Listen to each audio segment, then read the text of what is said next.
美国之声8月26日报道，美国国会美中经济和安全审查委员会24日发布的一份报告显示，中共统战部正在加强在美国的影响力行动，包括收买华盛顿智库、胁迫美籍华人和利用留学生组织和孔子学院从事情报收集间谍活动。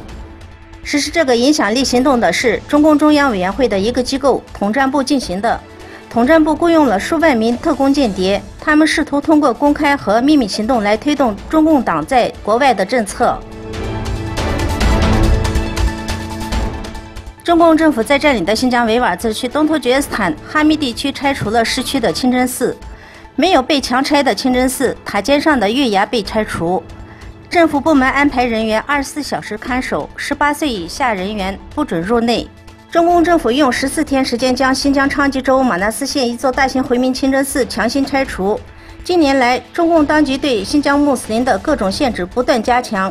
中共政府以打击宗教极端主义和分裂主义的名义实施破坏。中共政府以伊斯兰教中国化使其与社会主义现实相适应为由，强行拆除了数千座清真寺，造成当地穆斯林失去了敬拜的场所，很多无辜百姓被压制在教育集中营。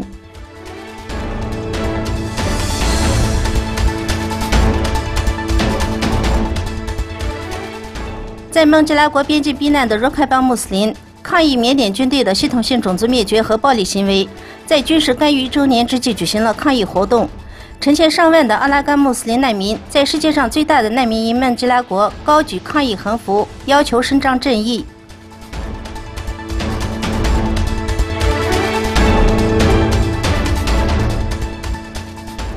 刚果民主共和国最近爆发新一轮埃博拉病情，据刚果卫生部称，已造成44人死亡。对此，世界卫生组织表示，因受当地武装叛乱的影响，目前该组织已无法对疫情进行有效监测。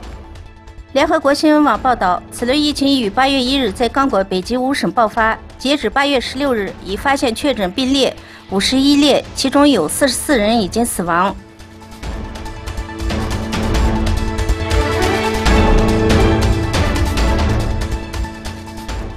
据意大利地方媒体26日报道，在爱尔兰和阿尔巴尼亚同意接收其中一些第7奥迪号船上的难民后，被困在西西里岛港口船上的难民被允许周日下船。